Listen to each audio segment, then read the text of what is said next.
Hi guys! So I'm Kiki and this is my first video I've uploaded on my YouTube channel.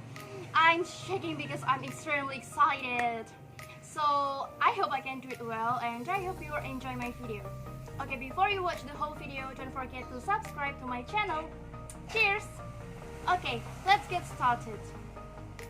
As you can see in the title, we are going to talk about the get phrasal verbs and some flower idioms. Yes, this video is inspired by Lucy. Her channel is English with Lucy.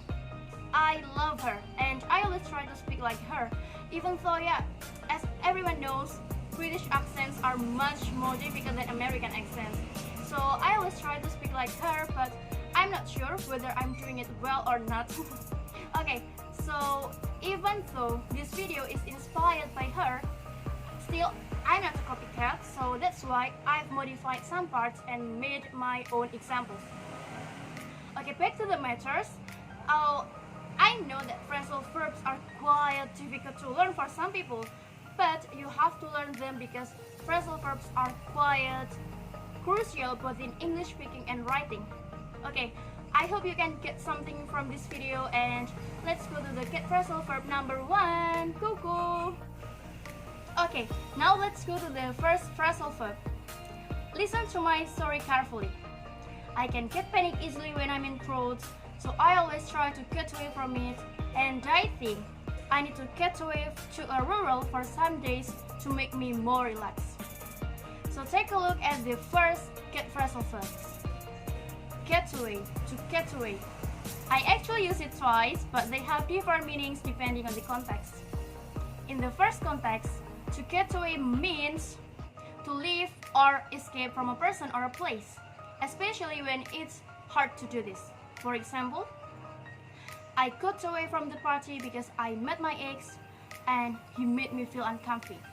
That's super annoying.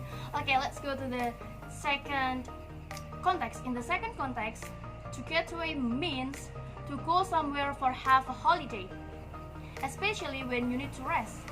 Another example is, we are getting away to Brighton Beach for a summer holiday.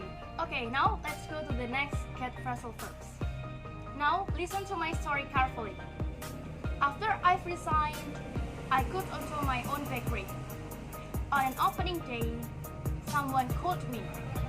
I was getting through by my first customer who ordered a wedding cake. Started from the day I always try to get along with her and all of my customers. Okay, so we got 3 phrasal verbs with get there. Can you guess what are them and what are their meanings? Okay, so now let's talk about them one by one. Okay, the first one we have to get onto. To get onto. This means to start to do or to start to deal with something. Another example is, I had no money, so I've been getting onto my new job as a math tutor for children. It's interesting, right? Okay, the second one we have to get through. To get through. This means to make a successful telephone call. Okay, when you called somebody and they didn't pick up, you can say, oh, I couldn't get through to him or her. And another example for this phrasal verb is, I got through my husband to remind him not to skip his lunch.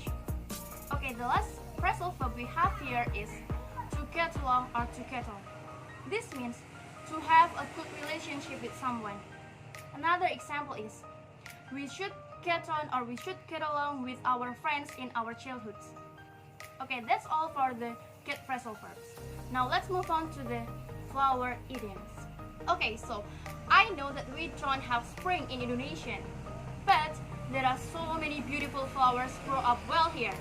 And my favorite is jasmine. I love their smell. Very relaxing and fresh.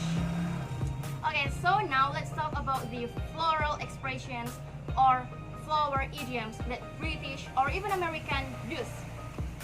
Okay, so this lesson is going to be really good to build your vocabulary, right? So let's get on the flower idioms. So the first idiom we have here is to come out or to come up smelling of roses.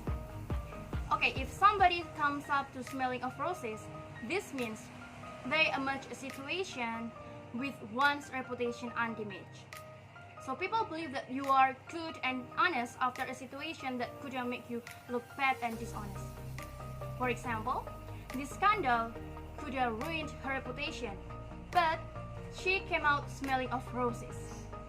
Interesting, right? The second idiom we have here is to go to seat. To go to seat. This is slightly negative, so be careful who you say this to. To go to seat.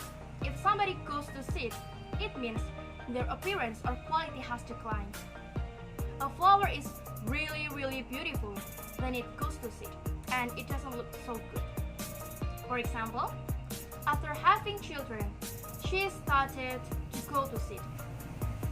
She doesn't look gorgeous anymore. It's annoying, so be careful who you say this to. The last one is as fresh as a daisy. Much nicer than the previous one. So if you are as fresh as a daisy, it means that you are healthy and full of energy. For example, I thought I had a headache last night, but I've woken up as fresh as a daisy. Okay, that's all for today. I hope you learned something from this video, and what lesson should I make for my next video? Just comment below. Don't forget to give me a thumbs up if you like my video. Thanks for watching and see you in my next video. Bye bye!